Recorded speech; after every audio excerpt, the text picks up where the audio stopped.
Our next poet tonight is Joanna Zarkadas. Joanna has been practicing random acts of writing since she could hold a pencil. She writes what she observes with her eyes and experiences with her heart. Her poems celebrate the beauty and the wisdom that she sees all around her. Joanna, come up and share some of that wisdom, would you?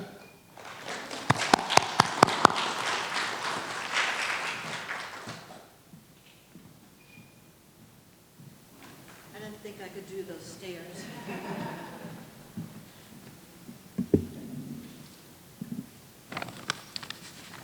This poem is called Enough. I do not read newspapers anymore. I read novels and magazines, recipes and poems. I read clouds and sunsets, shadows and snowflakes. I read bird prints and tide lines on the shore, the bark of trees, the patterns of pine needles on the forest floor. I read people's faces and hands, their body language and their eyes. I do not listen to newscasts anymore.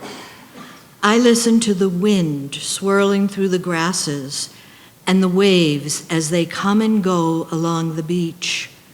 I listen to the honking of geese, the quarreling of starlings, the cooing of mourning doves. I listen to the joyful sound of laughter and the silent sound of tears. I listen to the sweetness of voices singing together and the comforting sound of many hearts beating as one. For me, this is enough.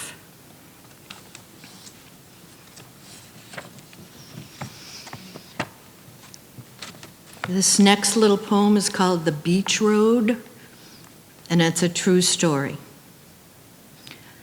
This morning, before the sun breathed in the moist ocean air, before the sky changed her grays to blues, before the joggers jogged and the dog walkers walked, before the tiny cottage windows were lit with light, a lone deer and I traveled the quiet beach road together, each of us in our own lane. With her long, lean legs, she matched her pace with mine. With my 4 round wheels, I matched my pace with hers. We gazed at each other with curiosity until she turned left through the grasses towards the pond, and I continued my long journey north for a play date with my granddaughter.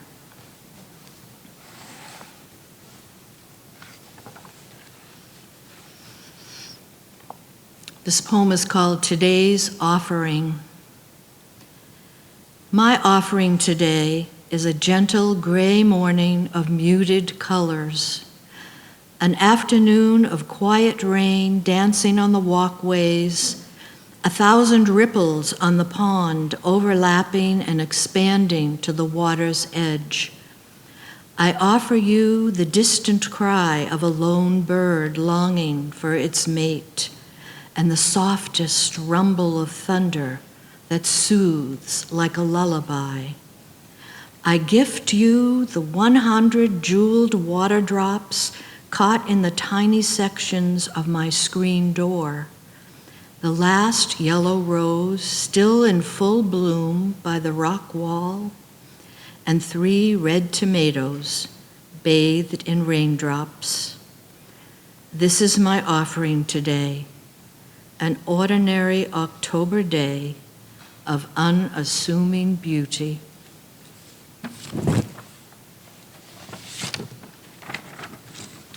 And my last poem is called Pajama Days. Here's to pajama days and the people who celebrate them. Here's to comfort over style, uncombed hair, faces without makeup. Hats off to reading all day, binge watching the latest Netflix series. Kudos to cold pizza for breakfast or hot buttered popcorn for dinner.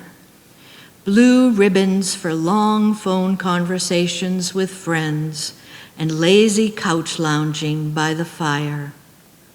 Gold medals for forgetting about to-do lists, bathrooms that need cleaning or bills that need paying. Cheers to taking a day off every now and again, without remorse, without guilt, without judgment. And high fives to sometimes doing whatever you want, when you want, and eating whatever suits your fancy, no matter the carb content or the sugar count. Here's to pajama days, and a round of applause for those who know they deserve them. Thank you.